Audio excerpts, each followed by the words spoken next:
Hello and welcome to Everybody Loves Raiken, a 5th edition live play that meets on Tuesday nights. The last time we met, the party had split up toward the end of the day to accomplish several different goals. Having met with the leader of the Tritons and worked out this situation with Elsamenth, upcoming to be dealt with, but letting their new allies know about this small conflict of interest ahead of time seems to have ingratiated them, for the time being, to the Tritons. After which, the party broke up to go deal with various different tasks, either involving or not involving the training soldiers and the Triton instructors. But most notably, Jebel went off to see about the island and met with some wildlife, including an aged crab who identified himself as captain, who explained the difficulty that the ecosystem around the island has been undergoing ever since the dragon attack, the rise of the Leviathan, and the soldiers who have been fishing. Raiken challenging Kubriel to a flying race, which did not go in his favor because Kubriel has too many wings. And finally, Jebel speaking with Laromendis about what he learned between Captain and Ruby about Rain, the previous elven druid who watched over the island and helped to keep things in balance, and he decided to communicate with Syl, the nature spirit, who he's had access to, since you started, actually. That was Friend of Trees was a starting item, wasn't it? Anyway. An almost starting item, because I think it was I got it from the the Burial and Asperell, which was like first stop after the Beholders. Yeah. Oh, okay. I could not remember. So that was a gift from Burial and Asperell. Okay.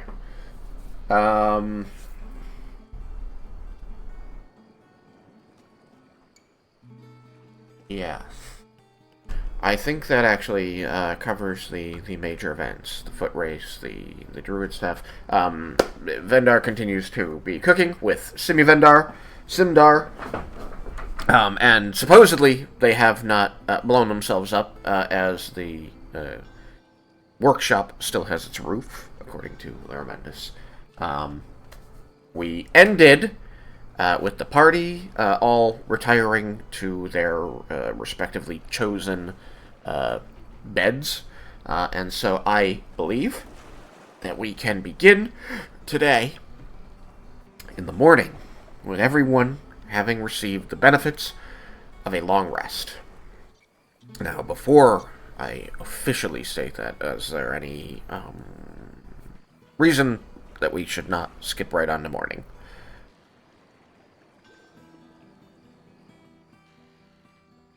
Okay. What? I just saw. Oh no, I was saying I'm good. That's just what I was saying. Okay, Cyrus? I was just kind of bugged because I saw him type something in chat. I wasn't sure if he was trying to say something, just wasn't getting out fast enough. Carry on. Okay. Then, in the absence of anybody having anything that they must needs do in the dark, we shall skip to morning. Everyone, please receive the benefits of a long rest. That's not the button I'm looking for. There we go. I will move the a slider. It feels morning-ish. Yeah, morning. Good enough. So, it becomes morning.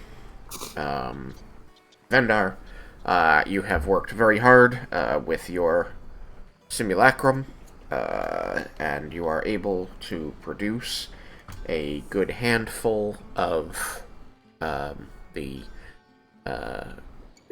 want to not necessarily call them smoke bombs because I know that they were expanding effects bombs, but for lack of an easier term at the moment, smoke bombs. I call them small grenades. The small grenades, I like it. At some point, the A will be dropped. Now, I gave you numbers on how many you could produce with the materials you had. And given that you've got double your normal expertise plus Jebel when he's not busy with other things, I don't really see a reason to... And you finally are able to focus on this fully as nobody's pulling you away to do political shit.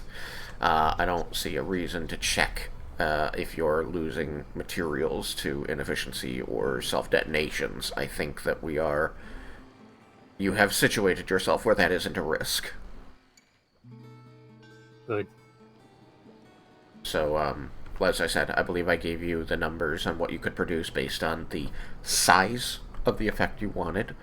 So you may give unto yourself the number of grenades of size that you can make, divvied up as I explained. You have that number, yes?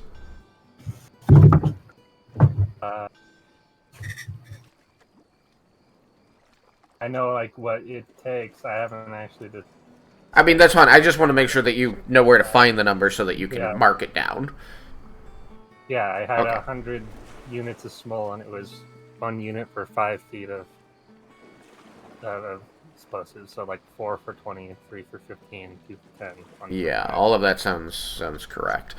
But so, morning's going to roll around, and, you were getting close to being done with the batch, and Simdar is already, working on it when you wake up, and together you put the last cork as you finish these things. Eureka! You have become Death, destroyer of this battlefield. And all before breakfast. So, just to say that even before breakfast, you've got reason to celebrate as the party is rising. Nice. I'm excited to use them. Alright. So, as you know, all of you having had your long rest, you now have access to Laromendis' 9th level spell slot again, which he intends to use to send to the third and final leader of the army of the Empire of the Four Queens, so that you can finalize your audience with them as you attempt to take back control or perhaps possession of coffers. Whatever it is the party plans to do to him for his apparent betrayal. Can we reiterate? We didn't confirm that who specifically he talked to, correct? You have talked to 2 of the generals, and I did give you the names. Let me just pull up my little... I remember that, but we don't know, because we tried to scry on coffers. Yes. And we were blocked, so we never figured out if he actually did talk to them. Or... We have not talked to. confirmed that Fess is with the Empire of the Four Queens. Yes. If he's not, it matters less where he is, since we can steal him. With less of a concern. We only don't want to piss off the Empire of the Four Queens by gating him out of there. If he's not with them anyway, then who cares who we're stealing him from? So, all right, that was just a quick point of interest I wanted to refresh my memory on. Yeah. And we don't know that he's there. The generals in their responses to us did not say that he was. and I don't think any of the communes that we've cast since the discussion with Thandros have involved a question about Fess's whereabouts. I don't believe that they have. You just talked to Thandros, and he had a educated guess Yeah. that is where. It seems not unreasonable, Yeah, narratively speaking. yeah. But it is reasonable, just as a refresher, it is reasonable to assume that even if he himself is not capable of magic, he is in the presence of people capable of reasonably powerful magic, as they were able to open the teleportation circle to extract him from this island, and they were able to dispel the scrying sensor pretty much the moment it was created. Yeah. And they probably have some amount of knowledge about how the guild would protect their circles, because they would have been able to direct Fess to undo things. So that he didn't blow up. So, that's the lead-in information. What will you do with your hours today? I will remind you that it is now the 25th of June, which, according to my little calendar here, that means that it is... here... the third day of the 15 that you originally determined you had before needing to teleport.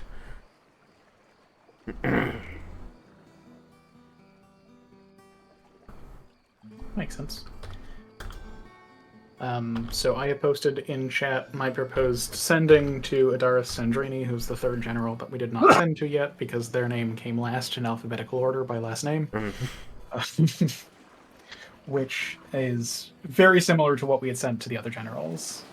But new champion of Bahamut behested Laromendis, establishing contact with allies in Empire 4 Queens, wish to set up in-person meeting. We can travel to you with permission and location.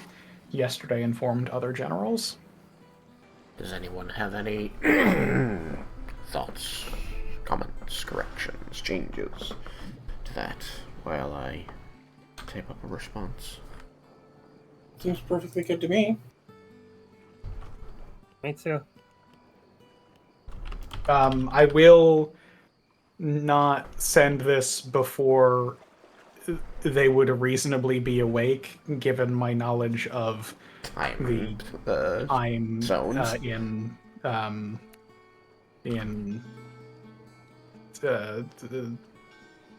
Lycoselthus, whatever the country there is.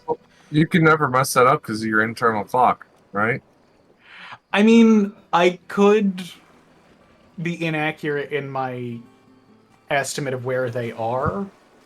The feat lets you know how many hours until sundown Of your current location. Yeah. So it would be a matter of Laromendis just knowing where they are and how that... Basically, Laromendis knowing the time zones.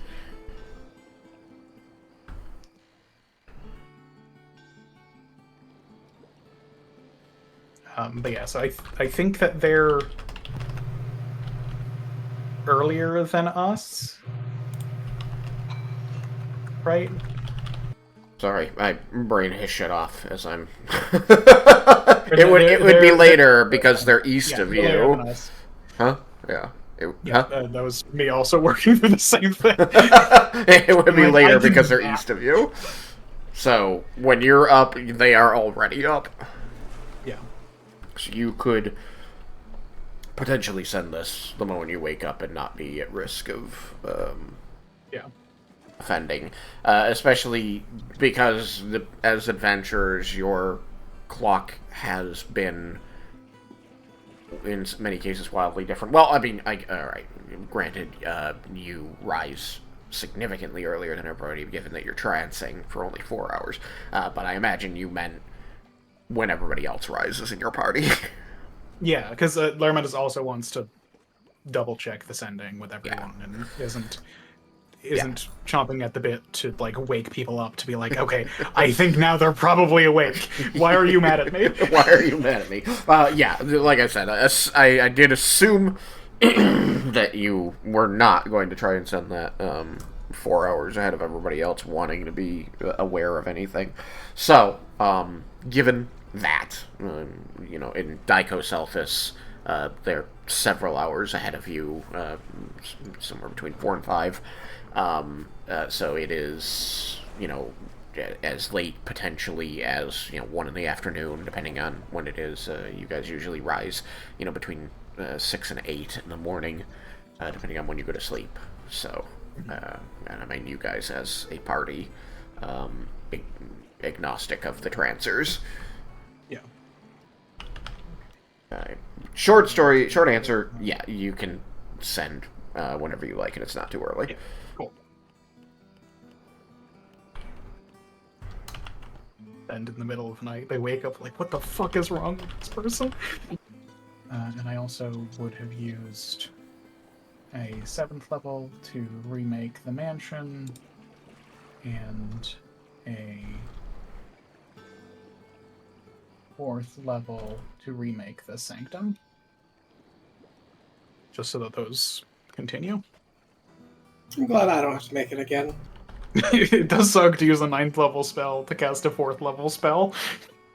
But when you need it.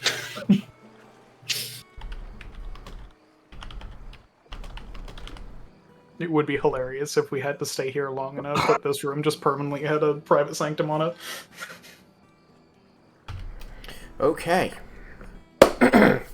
I have a sending to return to you. Are you ready to receive it? I believe so, yes. Okay. Did you want me to read the sending again right before it, just for recording purposes, or? I think it'll, make sure everybody's in the loop again, to have a repeat. Go for it. New champion of Bahamut behested Laromendis, establishing contact with allies in Empire 4 Queens, wish to set up in-person meeting. We can travel to you with permission and location. Yesterday informed other generals. This is sending to General Adaris Sandrini. Alright. Within moments, a sending returns to you. Sandrini writes, or says, or thinks at this point. A great show of power and prudence to send to all of us. Bahamut is to be respected. We anticipated and planned. You will bring yourselves to us. Your Sion has the way. In peace.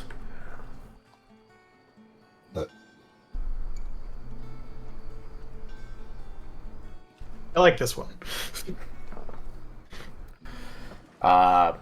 Moments after receiving and sharing this sending with your party, you're going to notice that Ash, the light around him, the light that is exuding from his stone and is him, as you know him, begins to flash. For a moment, it is reminiscent of the time when you entered the desert and the storm drained away his magic.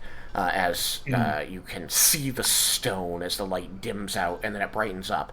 And then it changes from that normal golden hue to a almost seafoam green. And as he pulses this seafoam green, he's going to turn towards you and say, Scholar, a most unexpected thing. Do tell. It seems another scholar is attempting to communicate with me using an ion stone of their own. They have sent me coordinates? No, that's the wrong word. a configuration. Shall I display it? Please. The green glow is going to fade back to gold, and he's going to drift out in front of you toward the middle of the room. I imagine you have gathered your party at this point because you wanted everyone to be present for this. And he's going to, in a very similar manner to when he connects you to other people and becomes a facsimile of their face, the light that forms his body is going to dissolve and then reform, and it's going to create a flat plane and then resolve into orbiting rings, making him look quite like a Jovian planet being encircled by symbols. And very quickly, no roll necessary, you immediately recognize that this is a teleportation circle being represented in the light.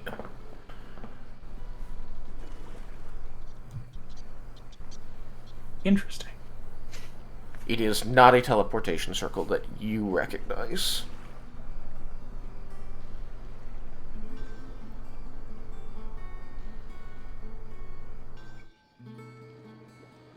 Can one put a teleportation... Basically, can one make a permanent teleportation circle on, like, a stone that you bring with you, or like a wood that you bring with you or something? I gotta say, useful. I love how similarly our minds work. I needed to give you nothing to get you to exactly what I was thinking. I was thinking it was like, pour the That's boat, but that's better. Like figuring out how to because I think you would need to do some amount of like work and enchanting into the material to make it like truly function. But like it's a very clever idea and one that has very good implications for a military. Yeah. I think Laromendis wants to visit the Empire of the Four Queens. It's like the one place we haven't been. Yeah, so Laromendis sees that, and I think I think he just says, "Fascinating. I wonder how it works." Shouldn't you know? You're the mage. The fact that he doesn't is why it's fascinating. Well, it's intimidating. Yes. I would love to talk to the mage who figured this out. We have a teleportation circle that we can go to, which will be considerably easier than plane shifting from a demi-plane, or plane shifting from the mansion, since we can just use a 5th level spell. I believe I still have prepared. Wait. So, Laromendis, how would they know? How did that go through? Damn, it's escaping me. Ash. Ash. How did that go through Ash? I believe that they have a scholar of their own. Like, Well, would very much like to speak with. Ash is going to nod and say, There's a different Ash. But what about it, Gent? But how do they know that Ash is with you? Because they have another scholar. Yeah, but that means they would have the scry on us, or they would have to have prior knowledge of us. But we are Maybe working the under science the are assumption that The other them. general talked to him yesterday. Oh yeah, this was our sending is not news to General Sandrini. There was a discussion amongst the generals who established this. If we assume that Thess is there, then he would have been able to share the fact that we have Ash. It's also possible that some of our reputation precedes us. There is that possibility, but it was just the thought that crossed my mind.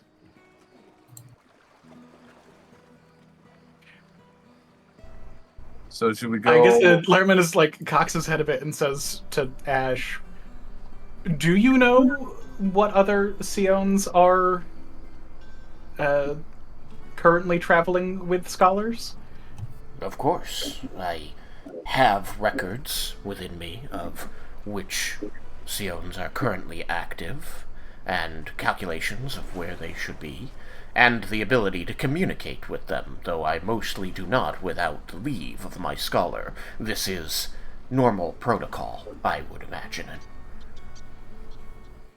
It's also highly unusual for other Sions to seek me out, as I am not a cleric's conduit. Laromendis nods. I should have thought to ask that before. But to answer questions that I know are on your mind but have not been spoken, Scholar, which have been voiced by your friends, actually, they would need to have figured out which Ion Stone travels with you, which means they would have to at least have a suspicion that you had one. Now, of course,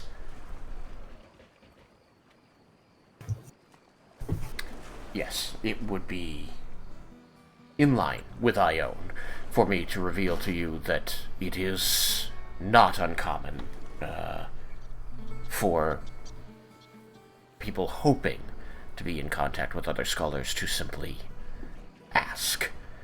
Commune, being the cleric's choice of spell, and say, is this person I'm going to communicate with, or someone adjacent to them, in possession of an Ion Stone?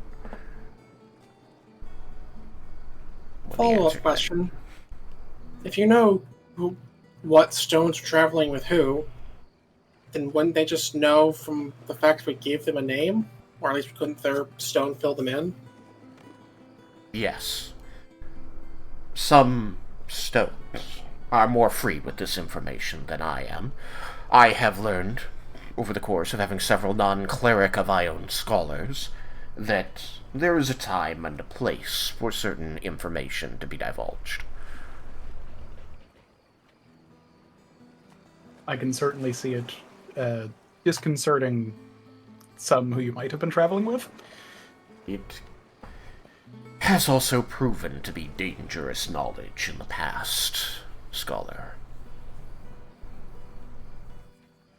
We do not keep secrets, per se, but we also do not freely offer information that could lose us our bond to the mortal planes and the knowledge therein.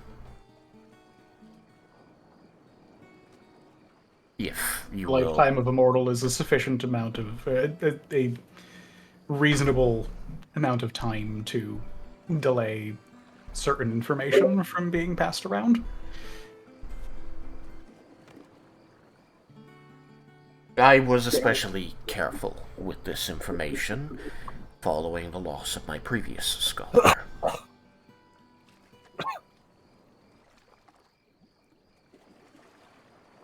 Once I had more knowledge of that restored to me. So I hope you will forgive me, Scholar. Of course. I was merely curious.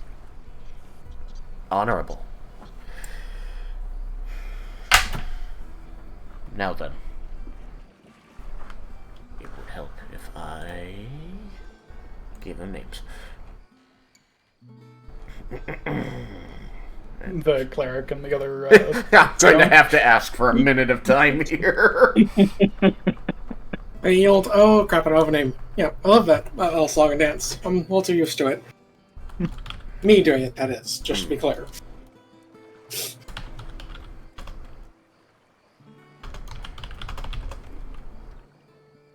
They're Eric. With the last name starting with CL. Eric Clay. Is that just pig Latin?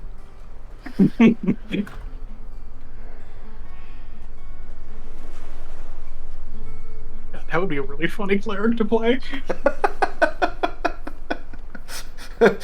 I'm Eric Clay. This is my party member, Ogray. Turns out that's just what Thieves' Cant is. Thieves' Cant is just pig Latin, and for some reason, no one can figure it out.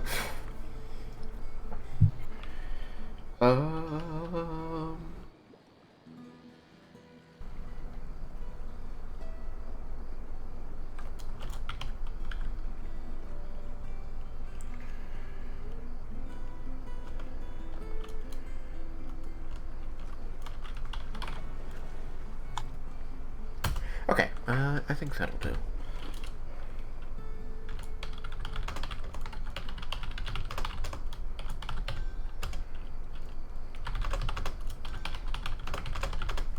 So, to the party, Laromendis will say, well, we have the location to meet with them, we have the means of getting there, and I don't believe that this circle would be impeded by an army marching.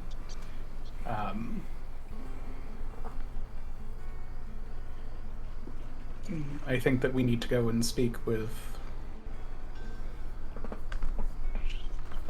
General Clevergill. I was gonna get there. Yes. But do we have an intended time that we want to meet with our allies?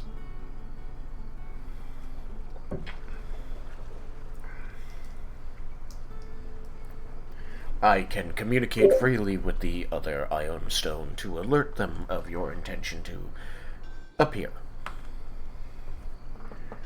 I don't think we should head out, like, very, like, immediately, because, you know, even with us getting situated, getting things set up, getting the morning stuff taken care of before we address the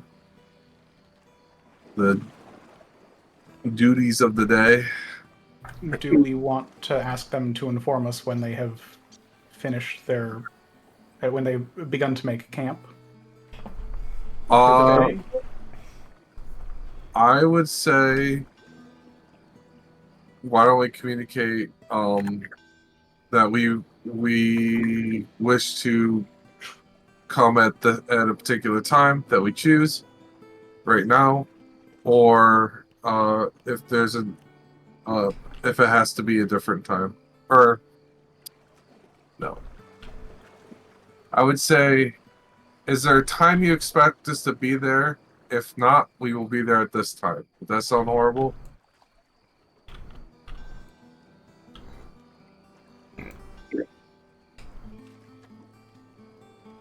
Sounds decent to me.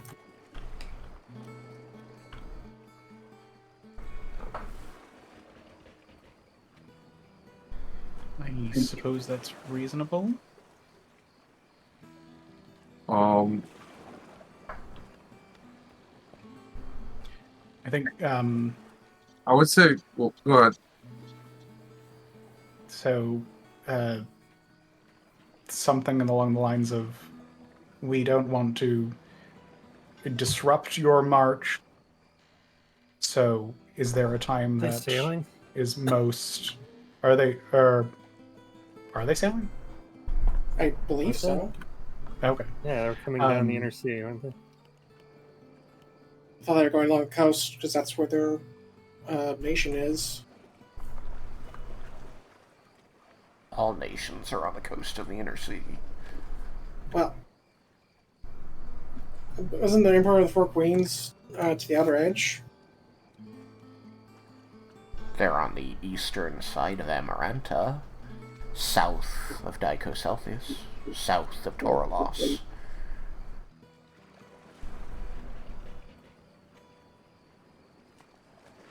You guys are kind of smack dab in the middle of the northern end of the inner sea on Stormry File. For some reason, I remembered the Four Queens being somewhat cut off by Torlos. I think I was confusing it with Kolinar, but like on the opposite side. Most of the nations are separated on land by some form of geographical upthrust. In many cases, this is mountains. It's why each of the nations seems to have their own biome that they're associated with, because they are, how do I want to say it, climatically locked from each other. Which is not the same as climactically locked. No, that one's only Torlos. Anyway, so yes, you know that, like, Dicosauthus got up in arms because there was a flotilla heading up the coast toward them, and they would be landing in Shirkawa, even if not right at Dicosauthus, since Dicosauthus is quite inland. They would still be, more or less violating this border. Yeah. So, they were spending a portion of their journey by sea, and then they inevitably have to make landfall to march to Ebengard. Yeah.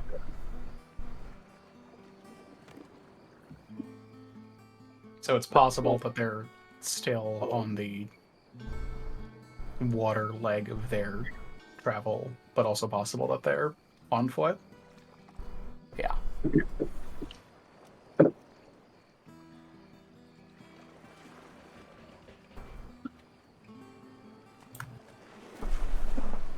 So, you're not sure. You could always perform a commune or something to find out if they're on land or sea, but if they're prepared to meet with you, it may not matter. Depends how you feel. They're ready to receive us. Yeah. I want to say 1 o'clock sounds like a good time. 1 o'clock our time, I would then estimate to be insert time. You said Like it was 4 5 hours? p.m. If they're in, Yeah. if they're Yeah. where you think they are, close to Dicosauthus, it would be like 5 p.m. But if they're much further west than that, which is entirely possible, if not probable, it'd be significantly earlier. Okay. Wow.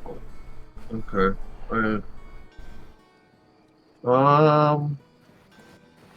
Well, Laromendis, you would have input on the everyone has input on when we should head up. Perhaps we should also ask General Clevergill his thoughts on the meeting time and when he will be able to get away. Yeah, he'll be much more strained than us. All right. Well,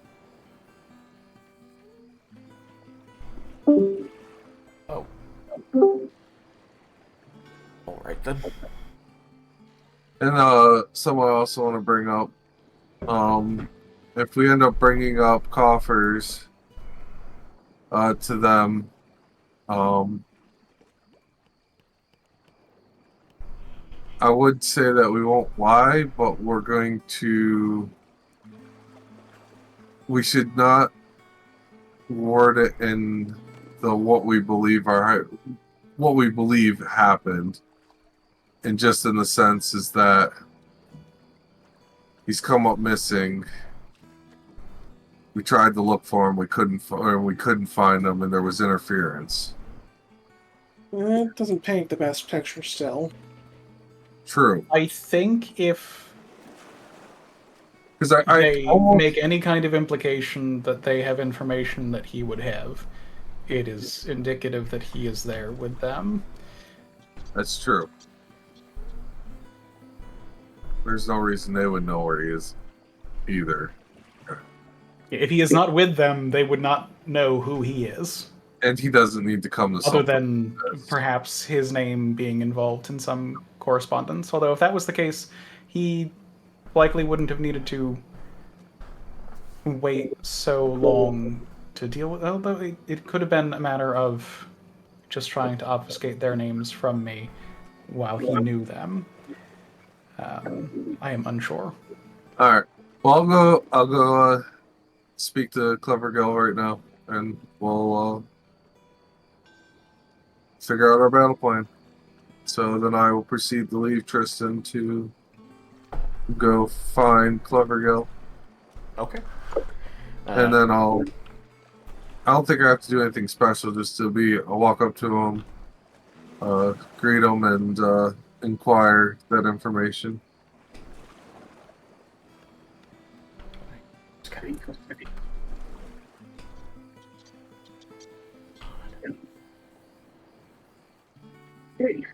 We haven't dealt with Vendress in a while, have we?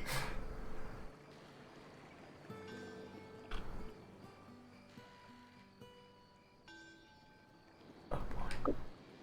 I'm not sure where Clever Girl has vanished to. There's my boy! Sorry about that. Is anybody going with Yukikaze when he goes to meet with General Clever Girl this time? Oh goodness! I thought I could avoid dialogue with him. Hell no. I think that Laromendis probably would, unless Yukikaze wants him to not. Laromendis, come on down. Unless you feel like spending another spell slot, no one else can really be spare dragons, so I'll probably keep doing that as opposed to helping with those things.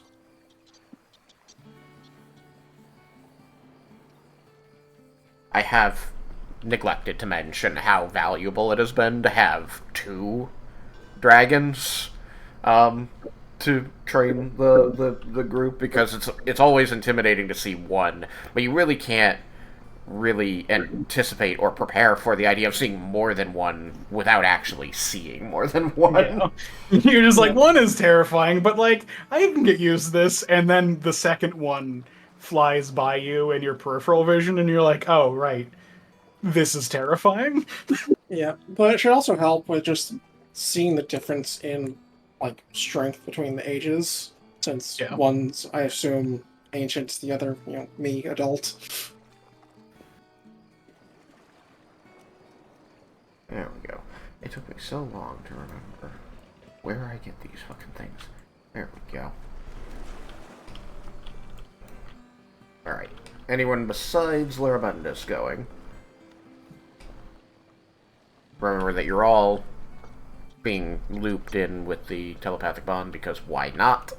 So you can still chat with the people speaking as though you're part of the conversation, even though the other side won't be able to hear you. Make suggestions. Alright, so, just Lara? Think so. Going once, going twice. Very well. Laromendis, you and General Yukikaze are going to make your way out to the fields. You can see that the army is largely out and already at it. You can see that even with just the few days, there is more enthusiasm this second day of being trained by these Tritons, as they kind of have realized through the pain and the uncertainty of the first day that yes, these odd-looking merfolk really are here to help them, and are in fact quite effective at it. These guys are still clay to be molded, but there is clearly they are receptive, which is good. And you're going to approach General Sturgis Clevergill here, General Yukikaze, and calling for his attention. He's going to turn to you, and he's going to raise a clawed hand, and another merfolk is going to come up, and he's going to begin speaking Aquan to this mer, who, after a few moments of listening to his general, is going to turn to you and kind of give it a somewhat uncertain bow, a bending at the midsection that is very clearly an unpracticed greeting, not one commonly used by this person, as he's going to say, General Clevergill welcomes you back to his training field, General Yukikaze. He's going to quickly look to his general again and say, there's another couple of words, and he's going to say, and Lieutenant General. And he's going to look at you, Laromendis, like his eyes asking for words. Presumably for my name? Presumably. Laromendis.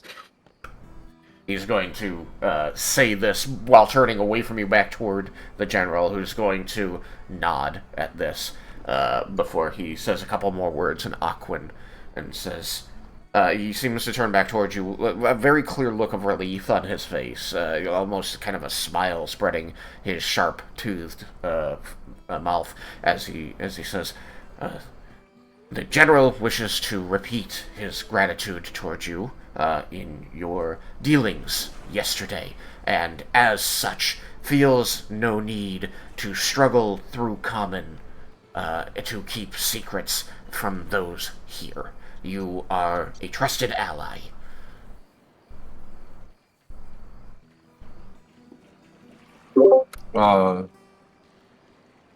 I am thankful for that, and also this is out of character. This is the same one that addressed me the other day. Let me flip a coin. Do you prefer heads or tails? Tails. Tails. It is tails. It's him.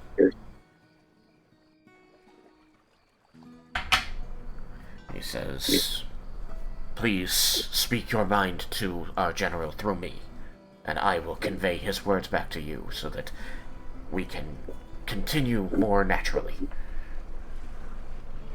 It's a lot easier for him to go about it this way.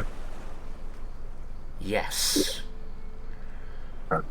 I need his. Yes, I need his opinion on our departure for the Empire of the Four Queens.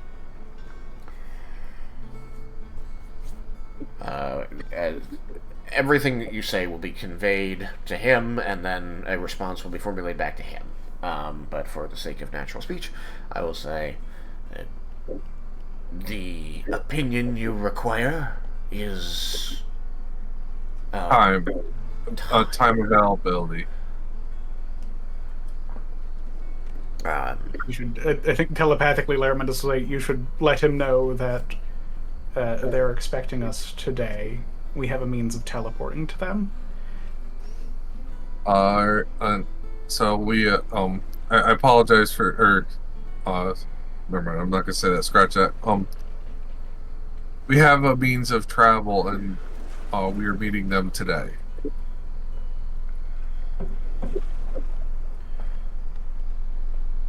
And you wish my presence there? Yes, like we discussed yesterday. Yeah, I think out of character, we had asked him if he had wanted to be present for the meeting. And he agreed and said he would. Yes. This was more he was reaffirming that had not changed. Cool. Makes sense.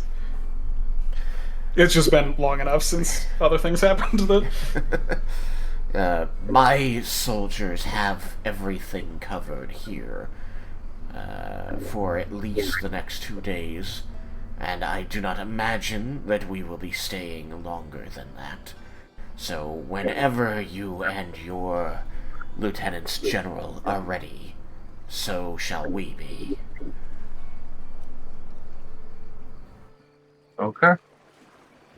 I will speak to the, or say, that's all I needed to know, and I will have someone let you know of the time prior to us leaving. Very good. I will be here overseeing training. Understood. And so then we will proceed away.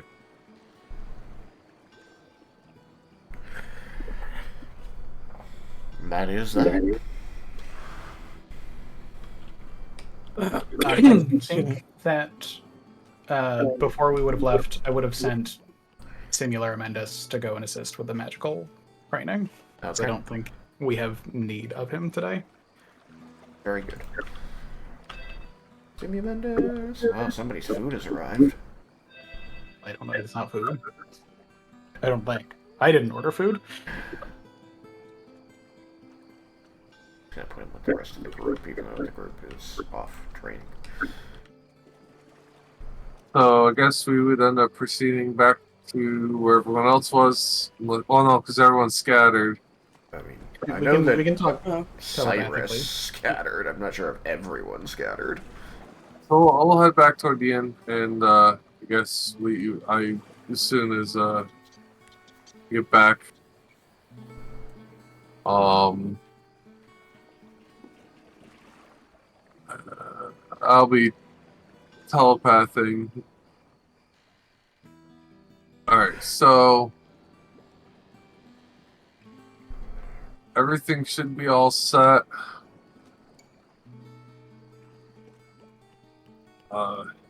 Is everyone ready to go? Do we want everyone going? No. Sorry, I didn't mean that sense. Like, I mean, like, is everyone? Well, it's still way early. What does anyone have any need particular time for us to leave? Like, Vendor, you're all done with whatever you're doing. I can leave everything else to Simi Vendor for the moment. Okay. No one else is in the middle of anything in particular. I do think we should give them on the order of. I feel like as you say that, you'll just see a burst of dragonfire going off over the hill. I think that we should give them on the order of at least an hour of a heads up about it. I plan to. I just am trying to get a judge on where everyone is with everything, so I have an idea of if we need to give anyone more time beyond the extra time we're going to say that we're going to go. You know what I mean? I want to get everything situated.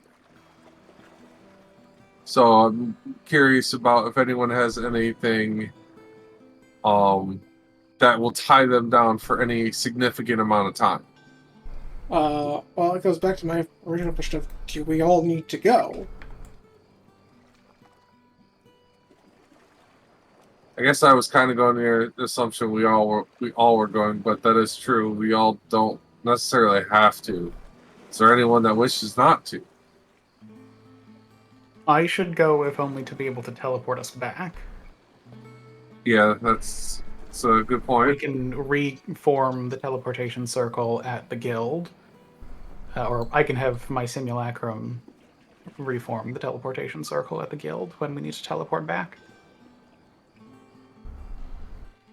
That way we only need to use a 5th level spell and not anything more potent. Can you communicate with your simulacrum telepathically? I can send to it. Right, you staying here going? It's got its own simubot. Oh gosh. The simulacra are bonded. Of course I'm going. Jebel, do you wish to go? I'll go. Leah?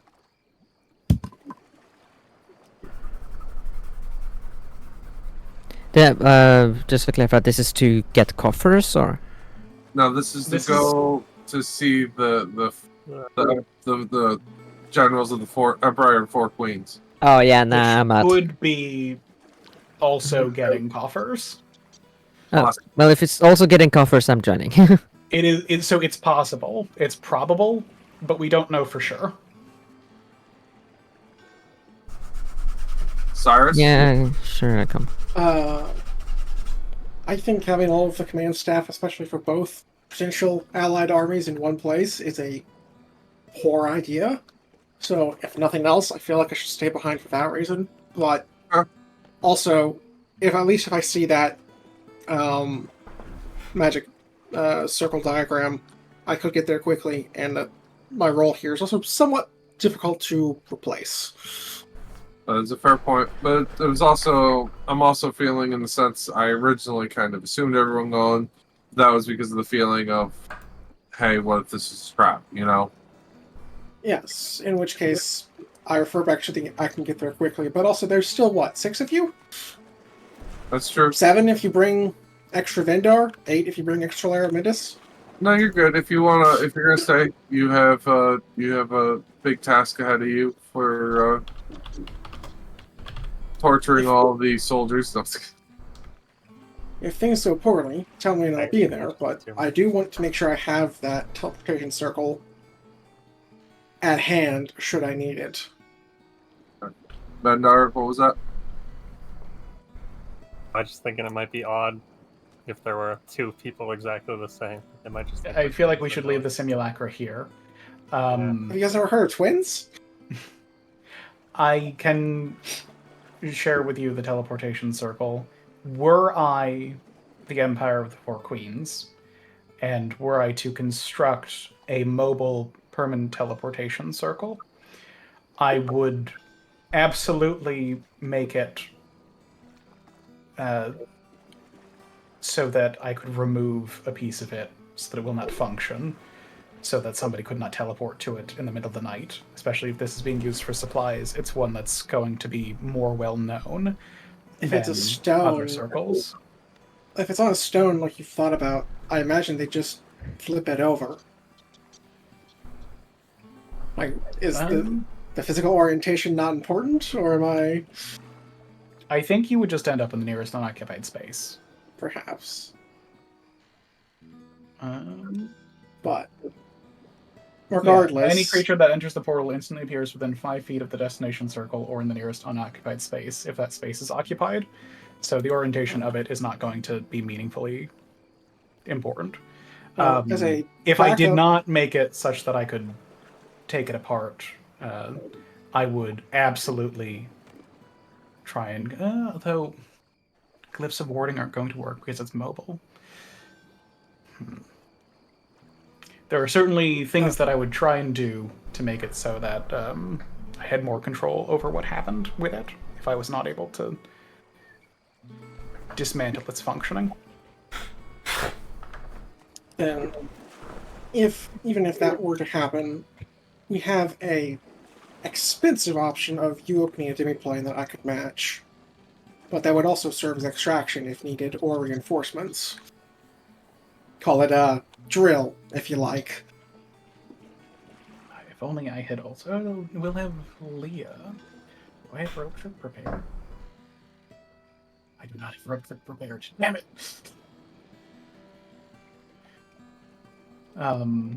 But yes, we should be able to get ourselves out. Does demiplane count as teleportation? And you're opening a space, but it's not... I don't think it's technically teleportation. Wait, so, Yes. Tristan. If you go to another plane of existence, that is teleportation. So, back to holding or So, teleportation? my force cage ourselves, and then demiplane from within the force cage, not viable. If a creature tries to use teleportation or interplanar travel to leave the cage, it must first make a charisma saving throw. But you're trying to transit the cage? No. So that would be leaving. So, like, even if it was not teleporting, it would be using interplanar travel to leave the plane, so it would trigger the you save. would still need to make the save, but I guess Yeah. if it's your own cage, you have to beat your own DC. Yeah. Yeah. Good luck with that. I wish to become very temporarily stupid. Cast a spell so I can easily get out of my own spell. I mean, if the DC uses intelligence, it can also just take off the crown. It's a charisma saving throw. But that doesn't matter though, because your DC would lower. Like you're saving. Oh like, yeah, what you have to save against. Yeah, that's fair. It's goofy, but she's absolutely right. Very goofy. I mean, just subtle casting Demiplane or even a Magnificent Mansion is a more viable thing, I think. If things were bad enough, subtle casting Globe of Invulnerability and then casting one of those spells from within it, so it couldn't be counterspelled. We have ways of getting away from things.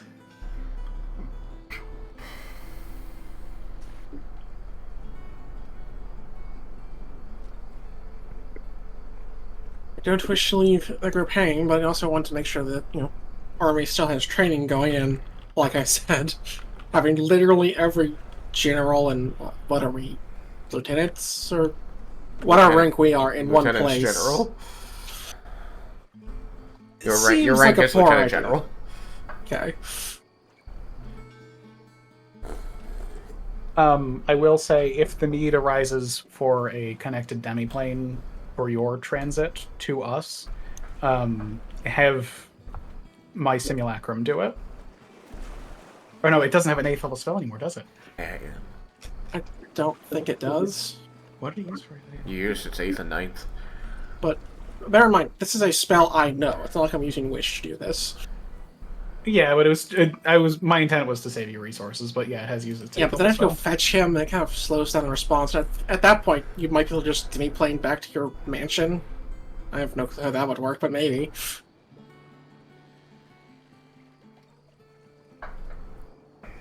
Oh, right, it used the Historical Lens as an 8th level spell. That's where it is. I love Historical Lens. Yeah. Besides, if I use it, I'm also going to be on the training field. So reinforcements could also be in short order. True.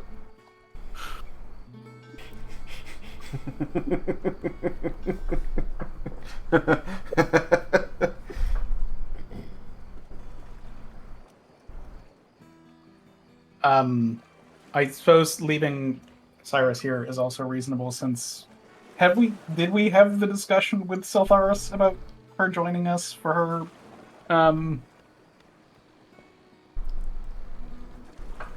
Think so. We had discussed it. Okay. So you might want to bring up with her what time would work. You going to ask her that since you're over there, Dragon? Yeah, sure, why not? Whenever that's like a break in between the ongoing efforts. I just imagine she talks to you somewhat casually while breathing flinging fire. fireballs and Yeah, you're right. That is probably the vibe. It was like, is there a particular time that works best for you? Well, I'm having a lot of fun here.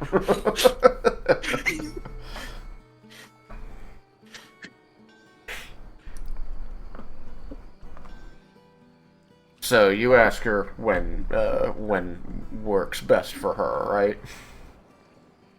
Mm-hmm. And so yes, amidst her throwing fire and swooping low to rend stone with claws, she will say to you, "I have put myself at the disposal of your party per our agreement for you saving my life. I do not see why I should have some preference about when I serve that purpose." All right. Well, if that's how you feel, then I will let the others know. I will train these people until you say it is time to go. So then I'll report back. She doesn't seem to have a preference, but this is what she said, and then pare it back as best I can.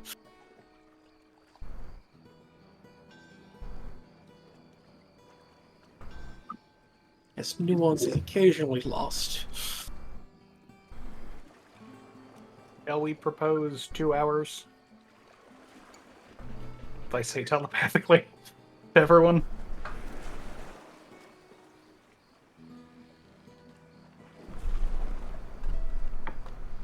Two hours from now. Yes. I don't have a problem with that. I'll be ready whenever. So 2 hours, I will be ready.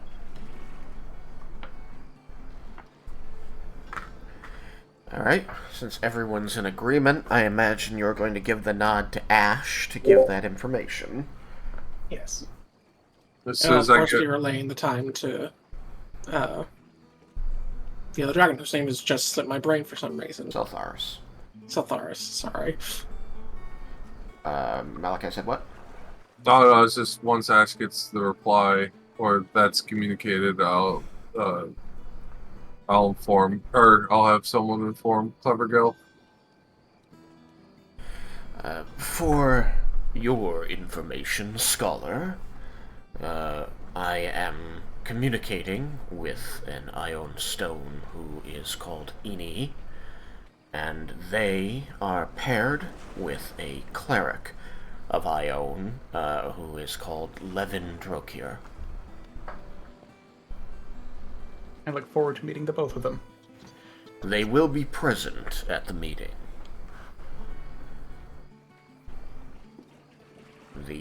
He's going to pulse extraordinarily briefly that seafoam green again, and he's going to say, "They await our arrival 2 hours hence, Scholar." Excellent. So 2 hours go by. Laromendis is going to make sure that the stone for the teleportation circle is in the mansion. So that when he sends to the simulacrum, the simulacrum can go and get it, and then... Place it. Yeah. Okay. Just to make sure that you understand the amount of time that can take, depending on where the simulacrum is, but since you have it currently aiding the army, it's going to take time to return to the mansion, and then leave to go to the Mages Guild, and then get in there and put it down. So, Yeah. you're looking at like a minimum of 15 minutes. Yeah. So the teleportation circle means of leaving is not the oh fuck means of leaving. The teleportation circle leaving is the everything is good, we're leaving. Alright, like, just making sure you know that it's not and cannot be the oh fuck. Yeah, no, the oh fuck is a demiplane, possibly globe of invulnerability, demiplane, and like other things of that nature. Okay. Are you ready to do this?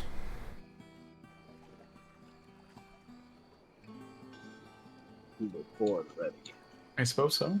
Maybe it's easier. Is anybody not ready to do this?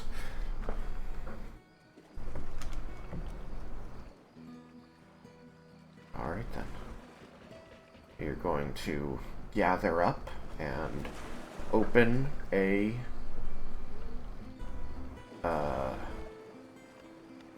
Cast my 5th level spell. yes. Teleportation circle. Goodness gracious. Based on the diagram that Ash is able to project seemingly whenever he likes, as it's now part of his data bank. Mm-hmm. I have no realms, oh boy. Oh, what the hell did I call it? Did I not name it?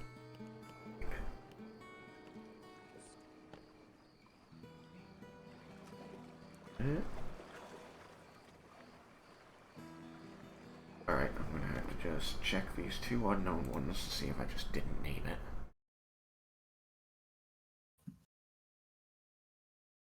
Nope. That looks like stuff Derek worked on. I don't build like that. So is the other one the same? Water. Who are you people? Oh, no, this is it. Haha! They're exactly who I'm looking for. This needs a name. It was you. So, where do I? There you are. Rename board. Goodness gracious.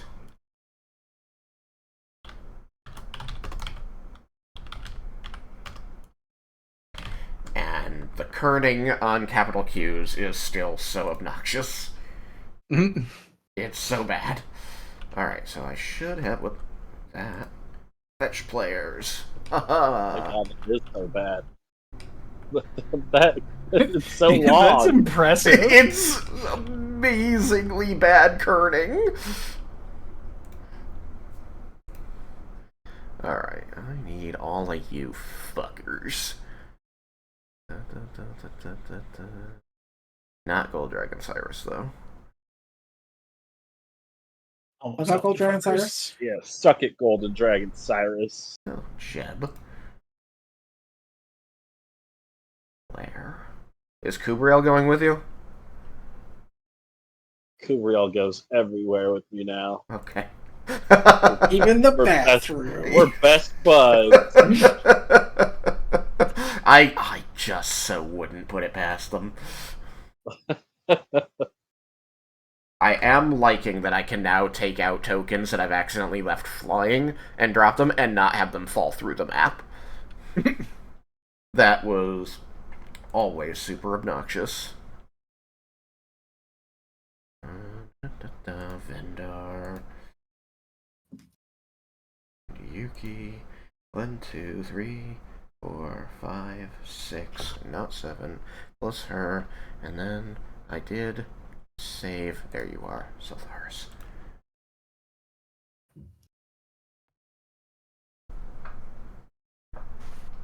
Okay.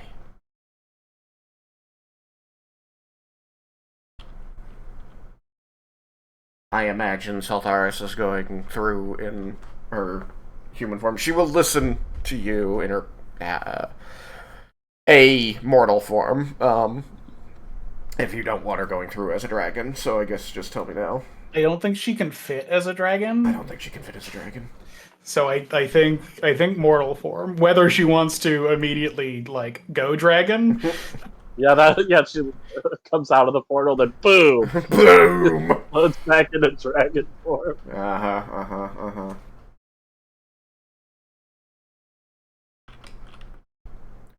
Alright. Cool. Boop, boop, boop, boop, boop, boop, boop. There you go. So, oh, I forgot. Damn it. I didn't, did I? Give me a sec. Because I'm dumb. Go to Storm Reef. I need his little buddy. His little buddy should have a name too, shouldn't he? I'm not ready to name him. Yeah, What's your name? You have to keep him. Make unique. I know, but somebody give me a fishy name for Sturgis's translator.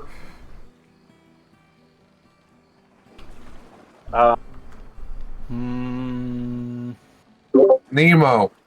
Bastion Harry Wave Potter. Rider, but Bastion is 2 S's. I know, I like Harry, but I like Bastion. Alright, I'm taking both of those. I love Wave Fighters, ridiculous, but I'm gonna go with Bastion Nemo. Rename. Fucking make unique. Alright. Back to the other board. What the fuck did I call it? Four Queens meeting. That's right. Boop. It's the Four Queens meeting. It's not my fault that their kerning sucks. Alright. let's see. Oh, look at that. B Bastion. Nemo. And S, perhaps? Sturgis, Clever. Wow, these are in alphabetical order. Get wrecked, I guess. Alright. You cast Teleportation Circle using the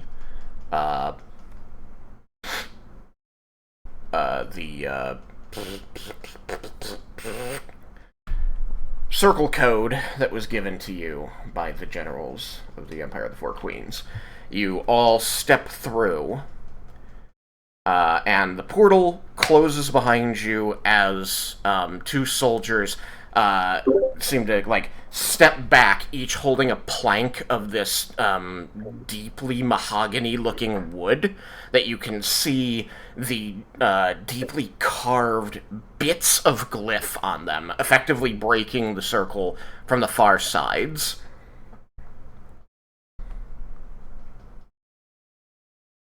You are standing on this kind of like a bluff overlooking an expanse of water. It is no longer tropical, it is no longer hot, it is very temperate here. And you feel like you have time traveled maybe only an hour or two into the future based on the height of the sun. You can see scattered around you, like in expanding rings, an army of thousands of soldiers, and you are at the center with about 10 people that make themselves stand out from the rank and file here. One of whom is a human, dark-skinned, very deep, extremely dark brown skin, dark brown eyes, curly coils of hair braided back behind their head, and they stand out to you because they are bathed in a seafoam green glow from a stone that drifts off their shoulder, identically to ash, except in color. You can also see that they are holding up a hand towards you, and you can feel that magic had been done. They are not in the midst of casting. Okay. Do I feel funny? You feel... Or can I move? You are not physically restrained where you stand. But you do find that, even, attempting to feel your surroundings, to move, apart from your group, you are walled in. In their hand, at this time, you notice, Laromendis, that they have a pouch that is sewn shut at the top, and has a red glyph on it. It's a force. It's very clearly a force gauge. Yeah. I was gonna ask to roll for if this is a magic circle or a force gauge. Yeah, no. You have extremely high arcana. You are already extraordinarily personally familiar with these things, and it's kind of exactly the same thing you would do if the situation were reversed. Oh yeah, no, absolutely. The three generals step up to you.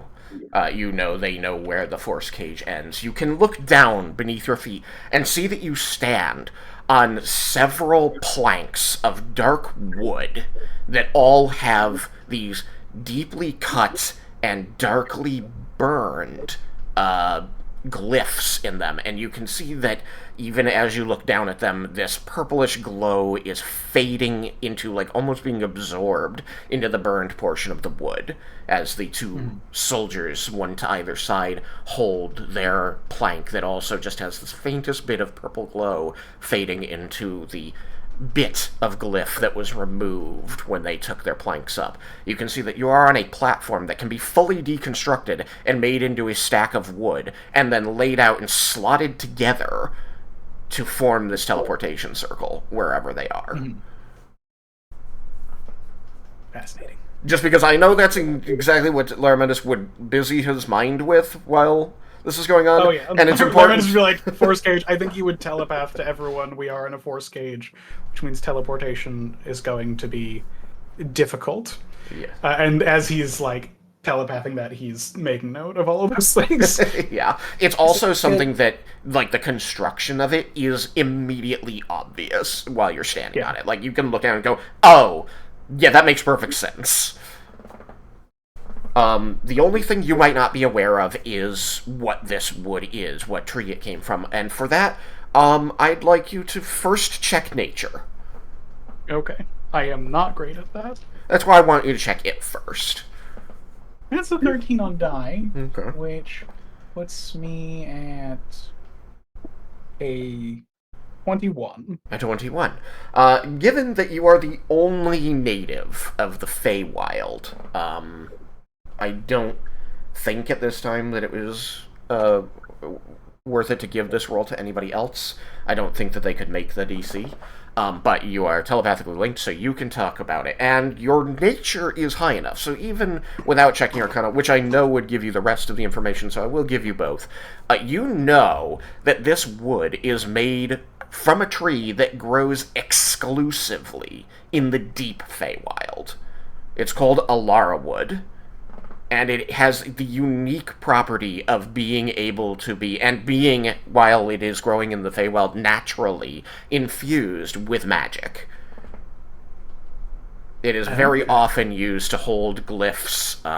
It is used to do anything that you might want some kind of permanent magical effect on. Provide heat, provide light, provide cooling, these kinds of things. These are what Alara wood gets built into in the homes. There is also talk of the idea that it is a living wood in some fundamentally different way from other plants, which is what allows it to hold magic in ways that many other plants are incapable of.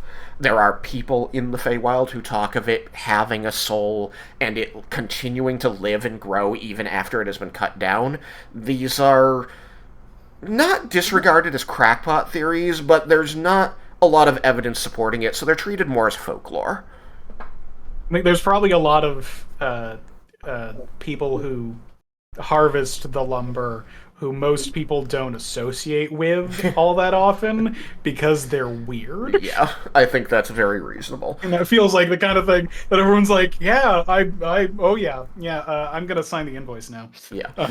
And so from an arcane perspective, given that you have like a plus 20 in that, you basically automatically know that, yes, this is elven, fey, magical wood that is used to hold on to and convey magical effects. It is, in fact, probably the ideal material for a mobile teleportation circle, because it will not be destroyed from continuous use, and especially with its current construction, it's easy to take it apart, put it back together to make it usable and unusable when you need it and when you don't.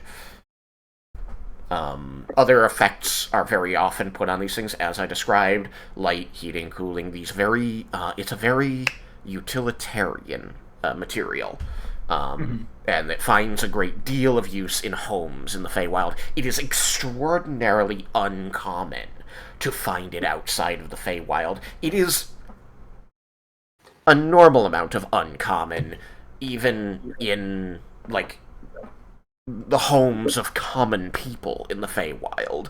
It is a topic of magical study and a thing that a lot of effort has to be gone to acquire and use, so it's around, but it isn't everywhere. And so seeing it outside of the Feywild is very surprising, from an anthropologic standpoint, but given the little bits of knowledge of this culture of the Empire of the Four Queens that you've gained over the last 3 days, this just seems to click for Laromendis. Yeah.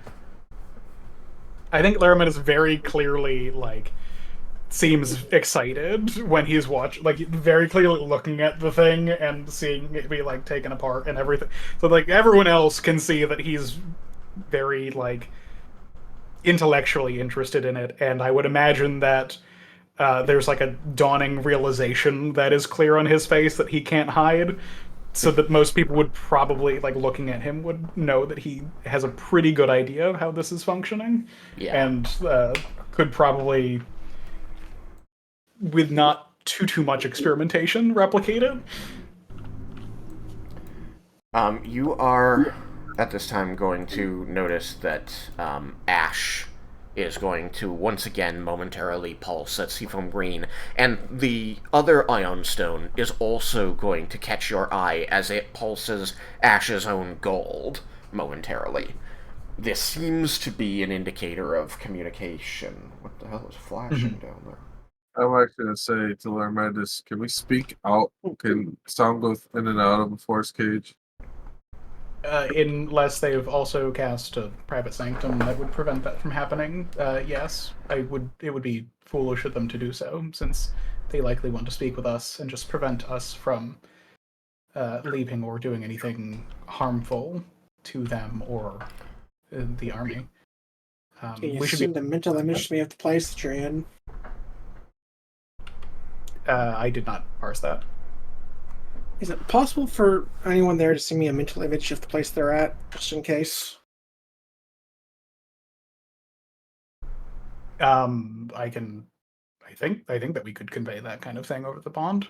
Since telepathic bond is thoughts and emotions and things, images can go. I never thought of that. And if I don't hear from you guys in the next, 20 minutes? Come to collect the bodies?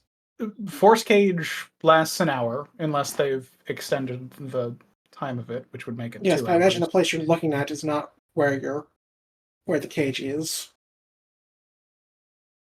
You're looking from the cage, not at the cage. But they can do very little to us while we are in the force cage. Gotcha. Unless they were to destroy it, in which case they would be in just as much danger as we are. I don't think they have a vested interest in removing the force cage. So we have at least an hour to, before communication lapses are a problem. So, Ash is going to bob next to your head there, Laromendis, and he's going to say that Eni and her cleric have conveyed that they are sorrowful to have to use such methods, but it seems safest for everyone involved, and that we should please submit to this until such time as we all trust each other a little better.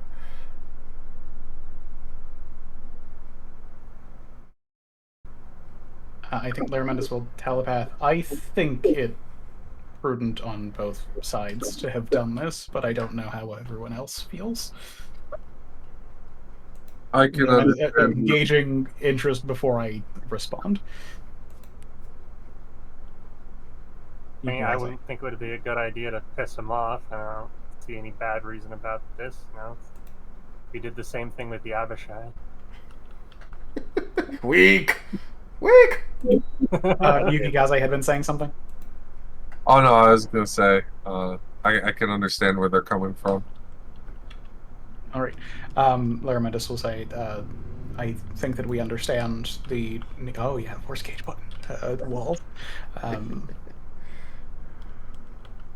I think that we understand that for the safety of both sides and any meeting of people such as this, when the fate of the world is at stake, is prudent. Okay,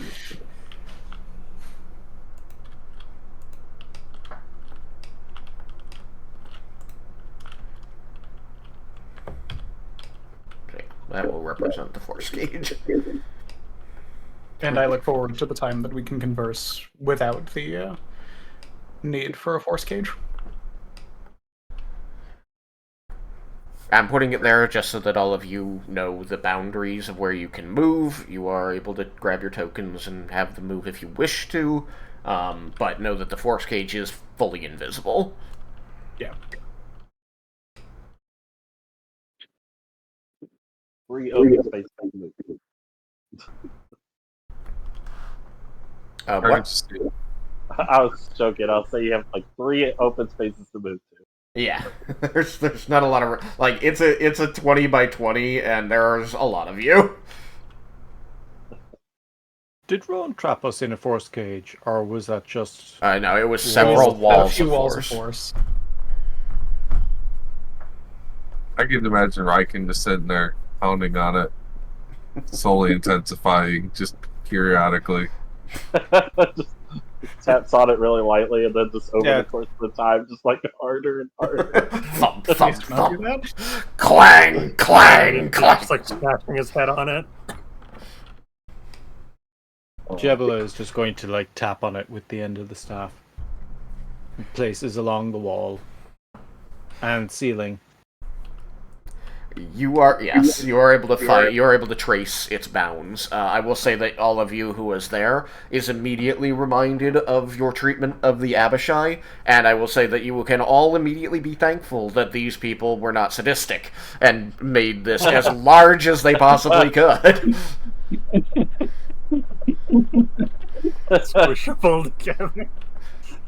They act like we're horrible people. Though. The You poor. say sadistic, I say neglectful. It was only a bag to begin with. You made a 2x2 box around it, and there were 5 creatures in there. I didn't know there was Squeezing for an hour. As if we knew the creature in there.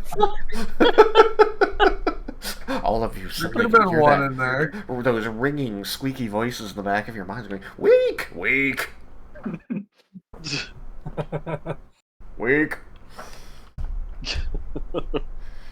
Raiken's starting to have PTSD. I think by the end of this campaign, everyone's going to have PTSD about something. Everyone's going to have a trigger.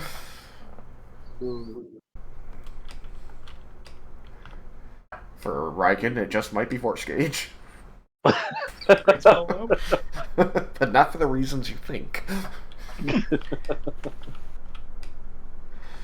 So, now that that has been conveyed, and remember that Ash must communicate out loud, so the people standing exactly on the other side of this invisible barrier are aware that you have been made, that these terms have been made known to you. Yeah, and would have heard Laromendis responded to Ash about understanding the need for it, and the comment about the looking forward to when we can more properly discuss without the need for a force cage. Silthar. So we see them slowly walk up. I mean, yeah, they didn't have to go far. They basically took like 3 paces forward. They were already separated from the rest of the group. And I will say, I don't care to drop thousands of tokens on this map. It would be a lot. It would be. So, again, I will just repeat. There are thousands of soldiers ringing you on this uneven terrain, but all of them are aware and wary. They aren't all, like, weapons drawn and pointed at you, but they are all ready to do that should the force cage go or you somehow escape it. They look ready to take you on. Yeah. So, I guess I have to kick this off. Oh, well. So I will have this person who has, a sword belted at their waist and a shield slung over their back, and this tan cloak, clothing very reminiscent of what people wore in the desert city of Tuka. He steps forward with his deep black skin, and again, these curls of hair brushed back toward his shoulders as he looks upon everyone in the cage, seeming to take you in one at a time, trying to understand. And he says, I imagine one of you is the general, the champion of Bahamut, and another is Laromendis.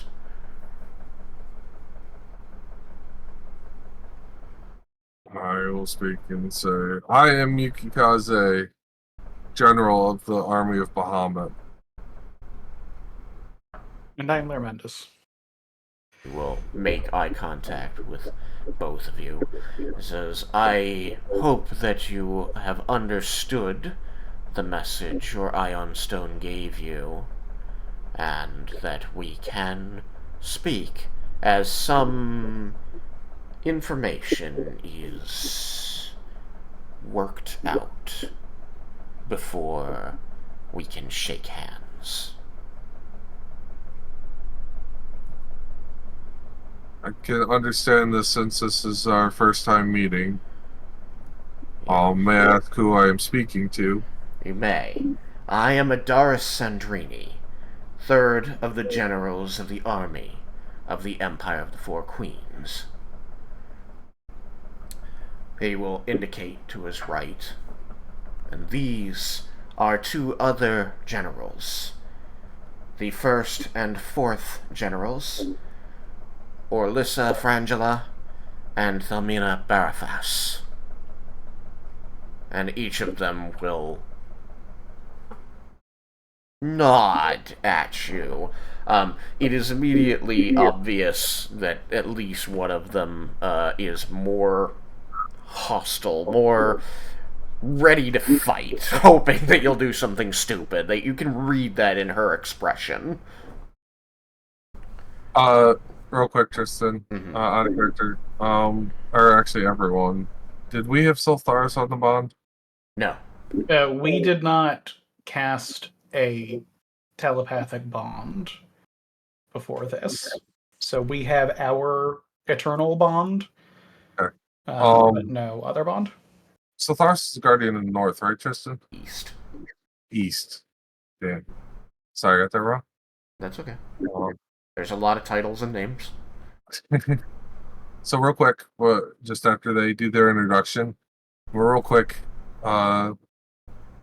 look at Sultharis and be like, would be alright if I introduced you?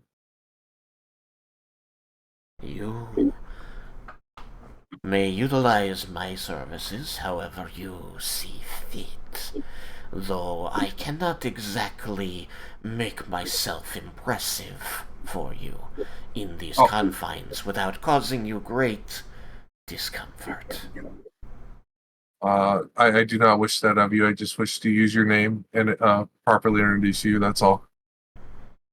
I would, if I may, give counsel to the great general. Please. I would hold that card in reserve until such a time as you know such a move is necessary. Opening with it too early could convey messages you are not intending to send. We also, there's no way for us to speak privately like this, so this conversation I would be planning to be very low toned for just a quick second. You are directly in front of them, so they're probably able to hear it anyway, but Sultharis is aware that you're not trying to tip your hand here. Okay, so yeah, we are being pretty discreet then. As discreet as you can be, given that you are in a fishbowl. Okay. Being not at all. It is hard. They know that you're conversing with each other. They may know most or all of what you're saying, but they may not. They don't betray any of that on their face anyway. Okay. They simply watch you placidly. I will be turned toward him and say, Draconic. to introduce us. This is Siltharis, someone that is a council I would, and support. as the DM, counsel you not to use that name. That is a known name. If she is saying Okay. not to Yeah. give that away, if you're going to listen to her advice. If not, go ahead. Say No, name. that was my plan to keep it more, because that's where I wanted to get that from Siltharis, because I believed I kind of wanted to keep it more. I didn't know which way Siltharis wished me to introduce Yeah. her at the time. So you So remember? I'll use one of the previous names that I remember Siltharis using. I think didn't Siltharis use a different name once? As like The tiefling? yeah, the tiefling in the when they came to the village. No, there was a tiefling named Astrid who you thought was Seltharis in disguise, but was not. And then Siltharis was like, I am here, Siltharis. I am Seltharis of the Golden Scale. Like, she has, in all the times that you have witnessed her with your own eyes interacting with other mortals, she has always been incredibly obvious about who she is. Even when, like, masquerading as not a dragon, as she is now. Like, even now, she stands next to you wearing that tiefling form. She is still decked out in gold, head to toe. Her horns are, like, solid gold. Her fangs are solid gold. Her eyes are gold. Like, her irises are gold. Like, she is just a gold tiefling. Like, with just this, like, purpley red skin. But everything else about her is gold. Her nails are gold. Can I roll to see if Siltharis has never addressed us or told us another name that she used, right? No. You should introduce Clever Guild. You could then just introduce the rest of us as your lieutenant generals. Alright. I just love that you're in there with, like, the world's gaudiest lady. Just gold piercings all up her ears, down her tail, everything. Just nothing but gold. You're like, I'm introducing you, and you, and you, and you, and you, and not you. Look, she was mercenary for a while. She made her money. She's so Vendor saying explicitly introduce Clever Gil and then say, and like my lieutenant's general. Yeah, no, I got Yeah, it. gesture to everyone else. Yeah. That's what I plan to do. Now that since Tristan stopped me, and I just want to make sure because, like, again, it can send particular messages. Well, like you said, it's something the player might not get appropriate, but it's something my character should easily be able to get. Yes, exactly. So, I will introduce our two. They're classified as merfolk, right? Yes, they are Tritons. They are merfolk.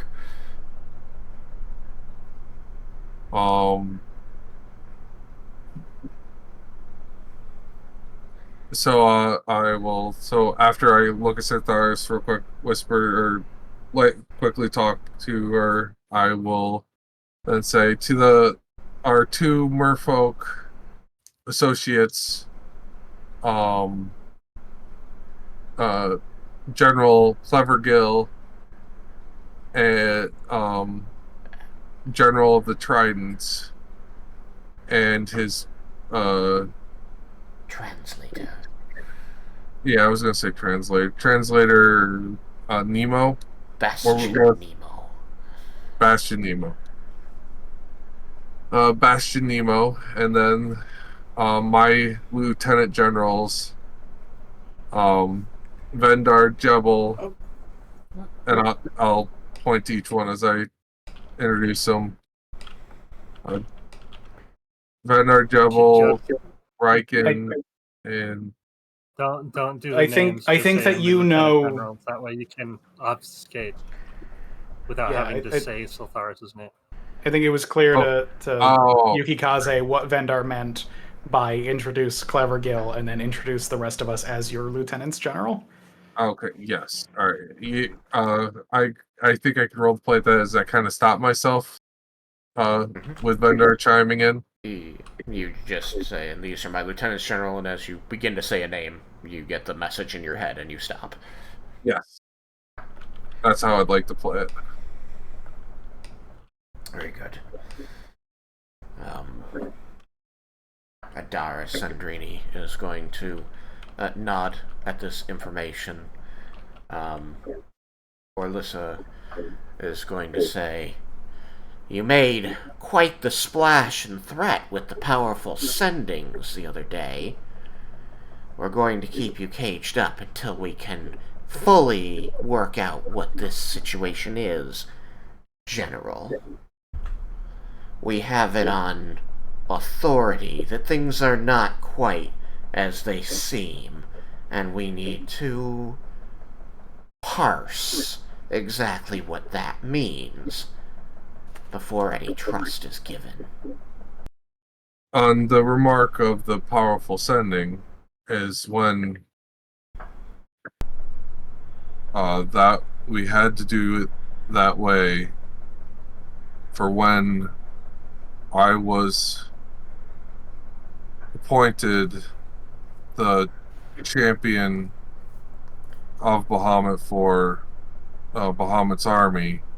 I had to go off of Tatsia's notes to be able to address you or speak with you. So Tatsuya was... sorry, let me stop myself there and just say that Selmiada Barafus, the third general, is going to speak now. She's going to say, "So Tatsuya was not able to give you this information of our alliance himself." Correct. "And that is because he was sent away on another mission by Bahamut." Yes. "It is our way that I must inform you that you are in a position where either we will be allies or you will be executed. I make this statement to impress upon you the importance of choosing your words carefully, General. The situation is fragile." Real quick telepathically. Guys. The implications with that statement, especially after what you had just said, are certainly leaning towards Yeah, I know being here and having shared information with them. I know that without a doubt. That's even not even not a suggestion, but it's how I was thinking about approaching in the sense of what has made this situation so fragile. Being this is the first, being that this is the first time we've spoken. We probably should have said that we got the information from Tatsuya. Yeah, but we also discussed earlier that we weren't gonna. We got the consistent story. In fact, they are implying, given the statement, that they believe they have some of the truth from Fess. And so continued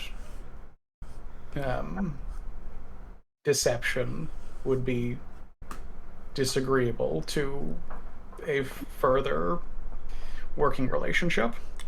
But even if it's not being deception, it's like, but Yukikaze, would you make a charisma saving throw for me? because it's more in the lines of not. I'm thinking, it's not for just It's for, like we said earlier, for the consistent. Where's my dice? And remember that you get a bonus from Raiken. Raiken, your bonus is 2 or 3? Where the hell's my dice tray? I think it's 3. It's 3. Nice. So, make a charisma saving throw with a +3 from Raiken. Let's see. That's 23. 23. Very good. You caught something as Barafas was speaking to you just now. Something stood out to you in the way she phrased what she said, and it stands out even more now that Laromendis is counseling you not to use deception here. You notice that as she was explaining your situation to you before, saying it's their way to inform you that this could become an execution, she said it would be good of you, and she did not say to be honest with us. It said to choose your words carefully.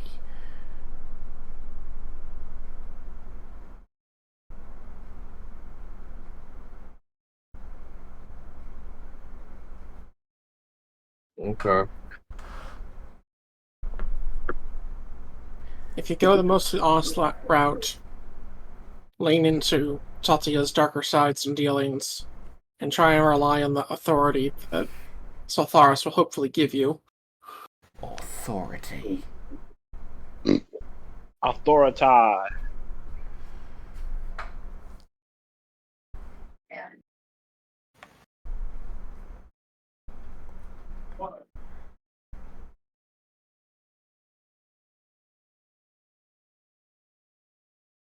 So,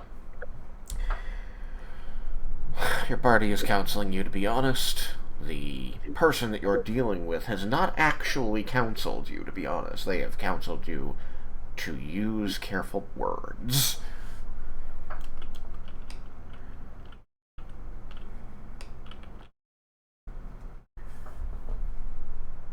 I love the fishbowl. Yeah, you got my mind in a fishbowl right now. Oh. Glub glub. Glub glub, motherfucker. It's drowning. Then get some gills. Yeah, clever one right there. This is what I get for playing the character like I did.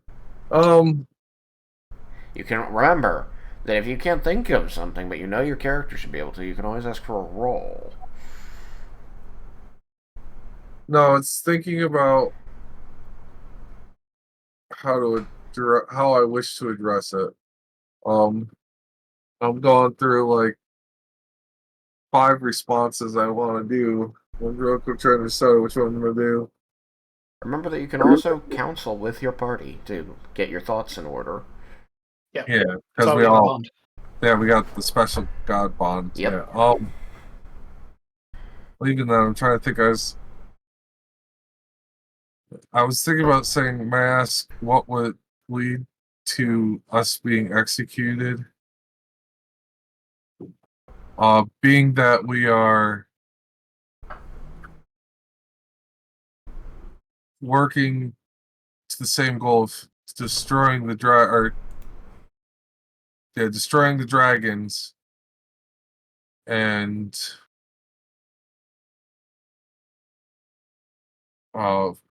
followers of Bahamut. Oh. What are you guys thinking of that? Well, we're not trying to destroy the followers of Bahamut as well. Well, the majority.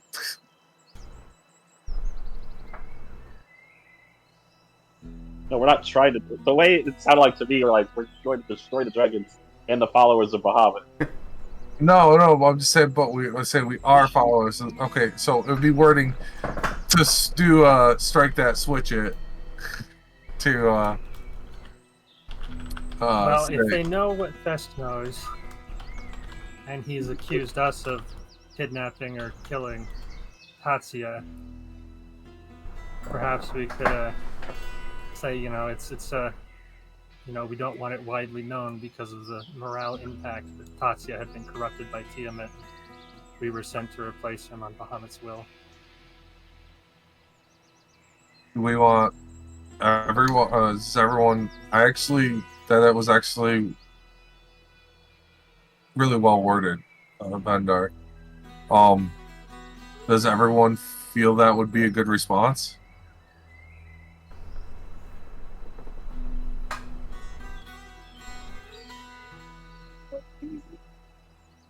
That is the correct way to. So, if we are going to state anything about Tatsuya, that's the correct spin on it, I believe.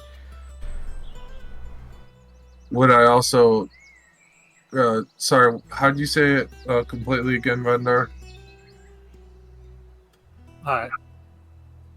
No, I know is that you said it's like we are telling. We don't want. Yeah, that we don't want to.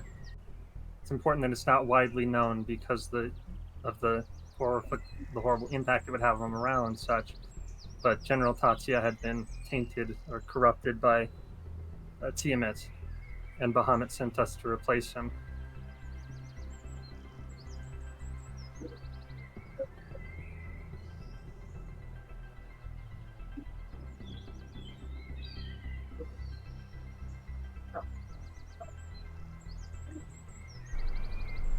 But Bahamut didn't especially. Well, no, he's he's having me take my path, which led me to the choices I made. Yeah, so you are the champion of Bahamut. Yeah, so it's not wrong. And also, remember, you're calling out about we were not told to be explicitly honest. We were told to choose our words carefully. That's even if it were not the case that gods took circuitous paths to get their followers in the places they needed to be. That's the careful wording. If they want me to elaborate on the part of then we were sent to replace them. I think that your service as Bahamut's champion is Justification enough. Yeah. Okay. Should I just blatantly speak that, or because my thought is also it's like I feel you have information about us, and then state what Vendar said, or should I just flat out just say what Vendar did? Should I acknowledge the fact that they got of Thast, or even that they have prior knowledge? We can pretty well assume they have Thast, but I don't think we should State it. bring that up. Yeah. All Thast should know is that Tatsuya was pulled away by magic, and then we showed up to take his place. So it should fit the story. Well, no, because no, Thast knew that we killed him. Right. We told Thast. Yes. I forgot about that. We divulged everything. I forgot about that. It was a beautiful scene. I still think. Because I couldn't roll for shit. And now thanks to Tristan, I completely regret doing.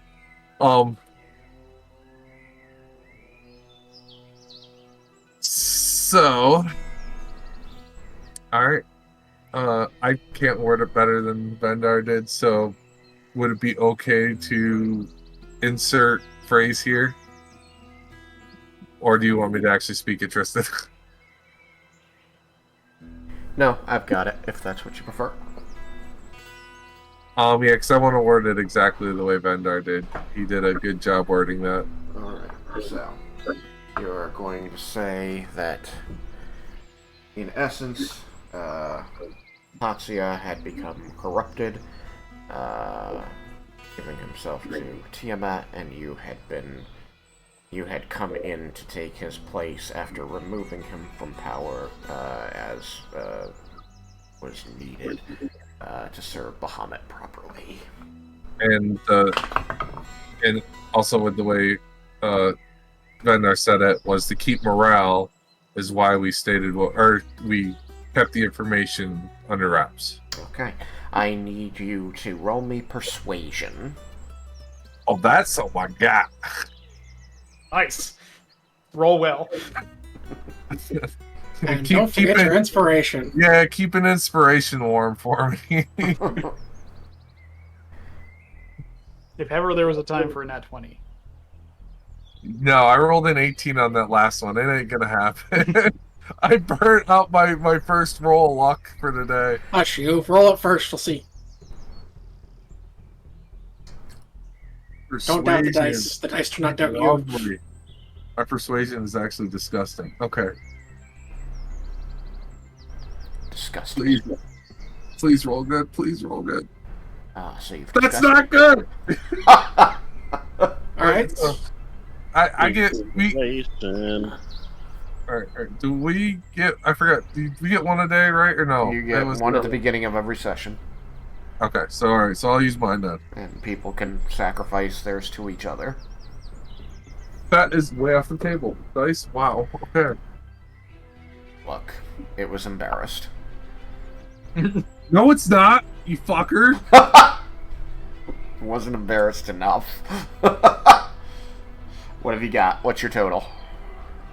Use them all again. It's 20, but it could be so much better. It could be so much. That's such a crappy number. Do you have any abilities to assist with this? A dirty 20. A dirty 20s, you know, that's a pretty decent. It's not the It worst is. roll. It could be so much better, Tristan. Can Gundar spend a lucky point? Can I? I don't remember. You can spend it to give somebody else a disadvantage. I don't know if you can give it to somebody for re-rolling something like good. I don't remember the feat well enough. Indomitable's only for saving throws. It's true. I guess. Unless someone gives me something, I gotta go with 20. What's wrong with 20? I don't think we're allowed to spend more of our inspiration on a single roll than Oh. one, But could right? you use the mulligan? No. Okay, nope, then that's fine. Then it's 20 then. My dice is just being a jerk. Okay. You're going to see the generals shift uncomfortably as they look to each other. They appear to be having some sort of... I'm going to use the phrase they're having a conversation with their eyes, but this doesn't feel like they're telepathically linked necessarily. It just seems like they're conveying to each other their discrete reactions to the bits of information using their eyebrows. So, like, they've known each other a while, so they got, like, a secret language going on there. I mean, they could know each other well enough to communicate non-verbally this way. This seems like vibes. Okay. You also know that they introduce themselves as the first, third, and fourth generals of the Empire of the Four Queens, which gives you an indication that there are more generals where they came from, and that this is not all of the most important ones. Thank you, Nomad. Nomad. Book where it's like, well, I got the point of not having all the important people in one place was made a point. Oh, yeah. I decided to follow that. It's a good strategy. I haven't read Nomad, but I appreciate them also acknowledging that it's a good strategy. Not putting all your most important people in one place to get just killed off is advisable. They're going to, like I said, they're going to be seemingly discussing this with facial expressions. Before they say, it comes back to Adaris as he says, clearing his throat, General Tatsuya was seduced by Tiamat in his quest to kill Tiamat. Correct spy. All right, on the Bondos, am I going to be completely candid?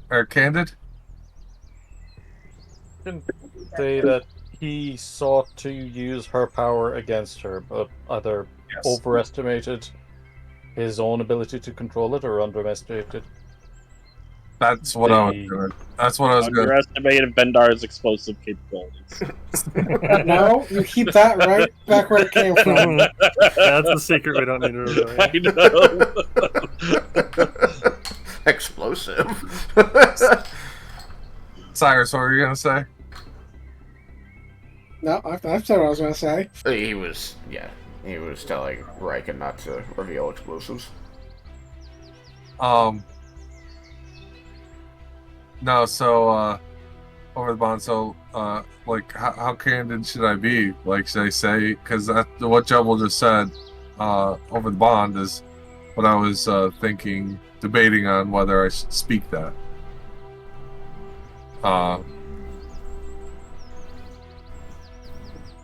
Because there's also I the think fact that's that also, the logical reasoning for the statement. that statement being the most logical response to what he just said. Yes. Okay. All right. And I will state, so I'll say, Tatsuya, in his quest to defeat Tiamat, thought he could borrow Tiamat's power and underestimated his will to suppress it. Roll. Persuasion. Roll well. Or don't. I mean, Alright, dice. Should I trust the dice that rolled me 20 last time? it's up All to right, you. cool. How do you like to play your dice? It gave me one good roll, two bad. So 50-50 I should get another, but it's not. It's 20 sided, so it's only 50-50.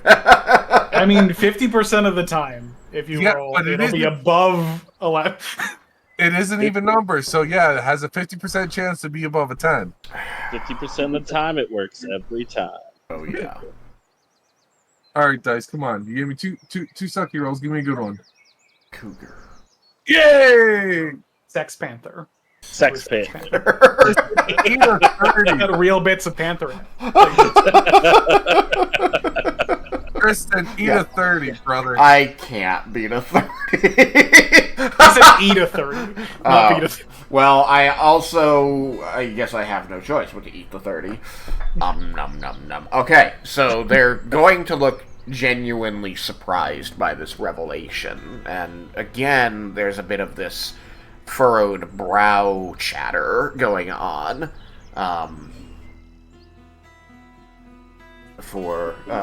Orlissa is going to kind of step up to the fishbowl, like resting a gloved hand against it. You see the leather pressing flat as she does. She looks very seriously, her brow knitted, as she looks at you, Yukikaze, and says, "What do you mean you wanted to use her power against her? What happened?" That he became her champion and then goal to trick her and use her power to defeat her. Oh, yeah, that is, yeah, okay. That is, I remember her saying that. You said that with the bond, right? Yeah, obviously. I have a thought on this, and feel free to overrule me if you like, but calling it more a deal to get her onto this plane so that he could kill her, but that in turn put him in her service, might be slightly more believable and perhaps closer to the truth. He underestimated the hold it would have over him. Yeah, because it was a deal, or actually, yeah, because no, I didn't roll history, Tristan, to make sure I got this right in my head. Hey, you've got Didn't your he literally say that he was her champion? your party is here reminding you that he made some sort of a deal with her, which is why she was able to do to him what she did. Okay, and yeah, and it wasn't that it was her champion. It was that he made a deal, believing he could use that to get her on this plane and kill her. Did the Abishai call him a champion? Yes. Oh, okay. So Vendar was right, that the actual champion, okay. Or called, or... Well, at least I mean, so right and wrong here is a little bit subjective, Yukikaze. Was he, like, officially and truly believed in his heart of hearts that he was the champion of Tiamat at the time? Probably not. Only he could tell you that. Yeah. You only know what he was doing before this moment, or at least what you saw him do and what everybody around him believes he was doing up until that moment. So, just to lay it out there, it is, from what you and the party know, equally plausible that he truly believed that he could get the better of Tiamat and still live up to his promises, live up to all of his promises to Bahamut and the followers that he'd gained by making this little under-the-table deal to get everything to fall into place.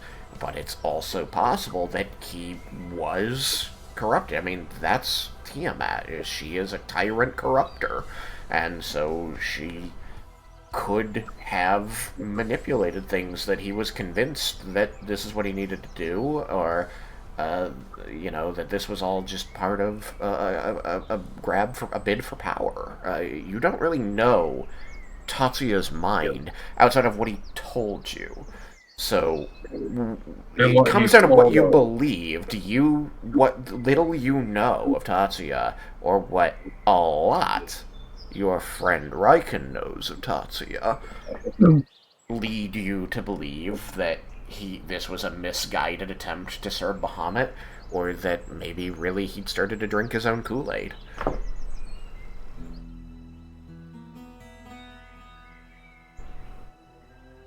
Yeah, so I'm thinking about wording it in the sense that, based on the knowledge we've gathered, or based on the knowledge of,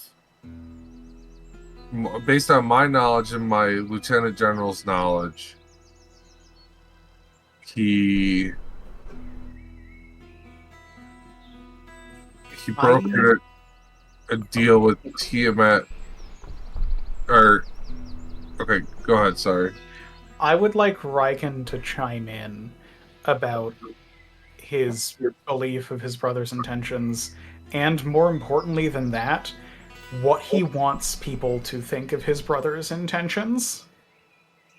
Because right now, we have a position where we can very easily completely slander him. Yeah, and we're also talking to another cleric of Ione, or at least there's one nearby. Mm-hmm. What we are saying will be put in the history books. So the angle that you make with your statement here about he was misguided and fell and needed to be stopped, or he was underhanded and it just corrupt, is very important for his memory. I actually the first one misguided. Yeah, and the any first potential one is future better he than might the have second. if he gets resurrected too. But I think Raiken should also have a say in which of those two angles we take for the statement. Both of them are entirely feasible and just have different kinds of implications on Tatsuya's memory and what people are going to think about our intervention. Yeah, because we also don't want to be just straight up like usurpers, just taking over because we believe our way is better. Well, in That's both exactly what we situations did. of misguided and just evil from the beginning, or like too corrupt from things, our intervention is reasonable for that. But the question is what we want them to think, and that is what Tatsuya. That's how Tatsuya will be remembered. No, I agree. Raiken?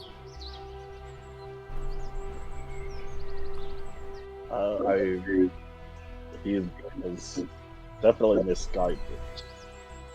He was not a corrupt individual. You could even say that we tried to convince him that he was on the wrong path, that he was already... Far gone. Yeah, he was already committed. He's a Lumos. He's stubborn. You know me very well. So I should word it more in the phrase of... actually, sorry, Tristan, do you happen to remember what you said just before I was going to respond? You mean about it being up to you whether or not this was a misguided attempt to follow Bahamut? No. What, What the generals? I think what, the generals had something along the lines of- Orlissa said, what do you mean he wanted to use her power against her? What happened?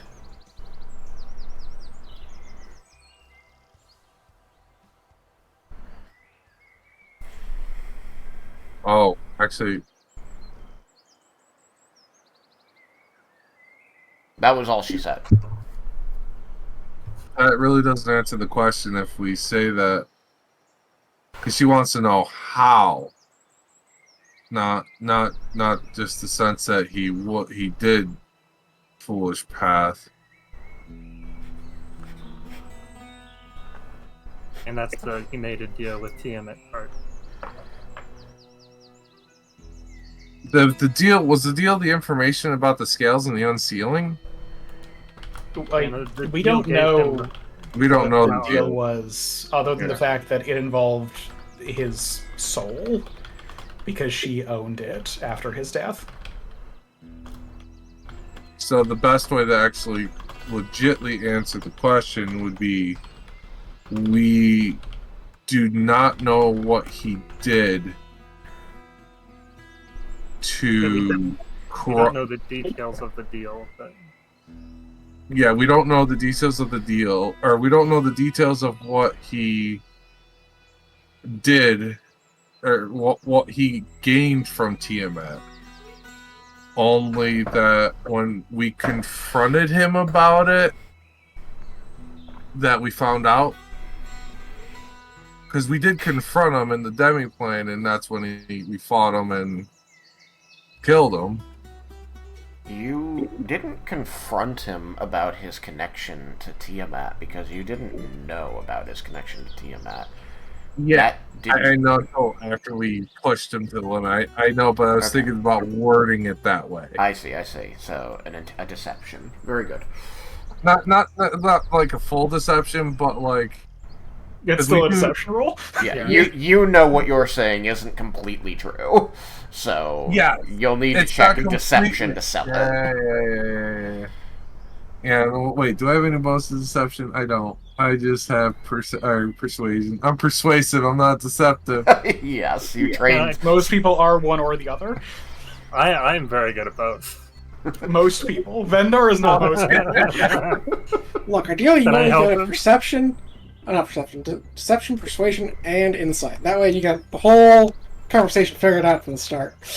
Yeah, I'm not great at insight, but I'm great at the other two. I mean, the other two I are would- both charisma, so if you're good at charisma, you're going to be decent at both of them, but you can train for one or the other. I'm decent or good at all. Actually, three. then the better way to That's put it 16. would be, I don't know Oh. what, or I should say,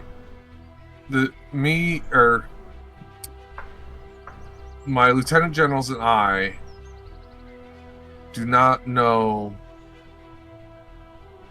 exactly what he gained from Tiamat and tried to use against Tiamat. Only that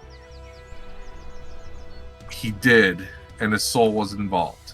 So I think while we do not know the true extent of the deal that they made, we do know that the bargain on his side was the ownership of his soul.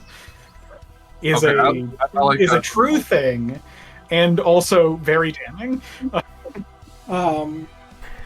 As another note, True.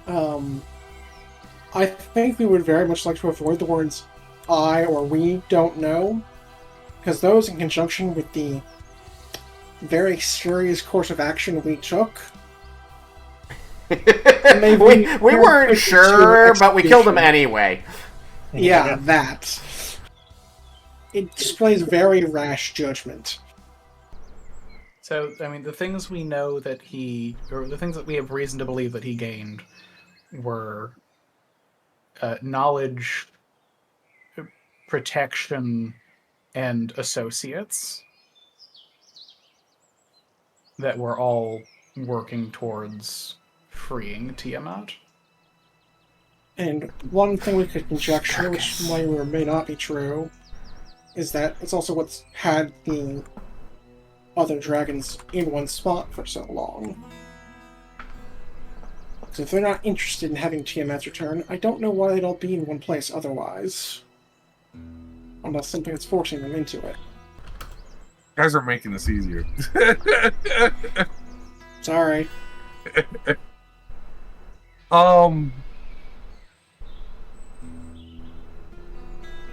So, alright, we got like 3 different response things to say. But yeah, like Laromendis said, the one statement he pointed out that actually would be a legit response would be very damning. And for the respect of Raiken, I don't know if we want to really go that harsh. Don't be slandering my brother. We need to go some amount of harsh. Or we die. Yeah, I mean, we took the harsh action of killing him, so clearly we had to have good reason. We could say we confronted him, and during confrontation he attacked us. That would be a deception, though. Yeah, it would be. Or if we're word it, depending on if I can roll persuasion for it, it can be in the sense of that Tatsuya engaged us and we saw the effect of Tiamat on him, because that is the truth. I mean, he became an archdevil. He was effectively her champion in the sense that he had her champion's power. Would it be better?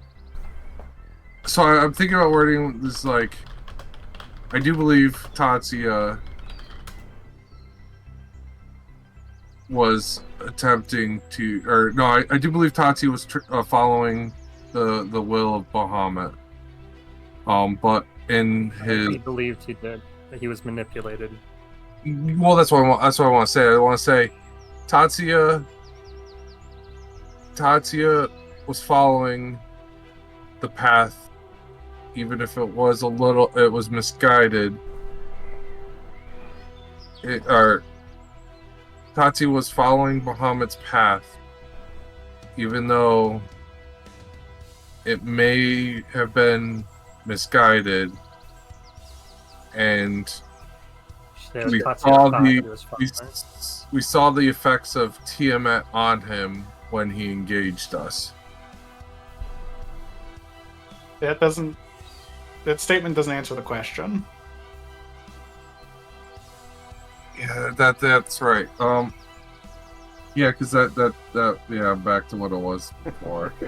I want to say how much I am enjoying the scene. I love you guys parsing through this and using a lot of teamwork here. Unfortunately, it is 10:30, and this does seem like an okay point since we're still reformulating this answer. The question is easy enough to rephrase next time, so I always hate to break scenes like this off, especially when you guys are getting into it, but I don't want to go too far over time here. Yeah. You might want to do yourself a favor and just restate the question now, so if you want to find it later, it's the end of the video. Yes, I don't know that I'll forget, but the question was, or Lissa Frangela saying, what did you mean Tatsuya wanted to use Tiamat's own power against her? What happened? Anyway, This was a great session. I had a lot of Holy fun. poor. Putting you guys in a fishbowl, turning around the force cage on Laromendis, always fun. So, Rude. Using my own spells against me. but, you know, you've been kind of sitting over there just doing shows of force at these people and slowly learning that they are knowledgeable and regimented in surprising and not unpleasant ways. So, you know, it's been so fun and rewarding watching, you know, this understanding of these people who you've had almost no knowledge of throughout the whole campaign, save for the little glimpses of Empire of the Four Queens culture through the Vault of Garland, like, for this to be this, you know, behemoth colossus coming out of the shadows, out of the fog, as it were, going, oh, wow. I've really enjoyed that kind of aspect to it, so thank you all for participating here, and I hope you had a good time. And I will see you all when I see you next, which is hopefully next week. On Everybody Loves Raiken. Bye, stream. Bye bye. Bye. Bye. Bye.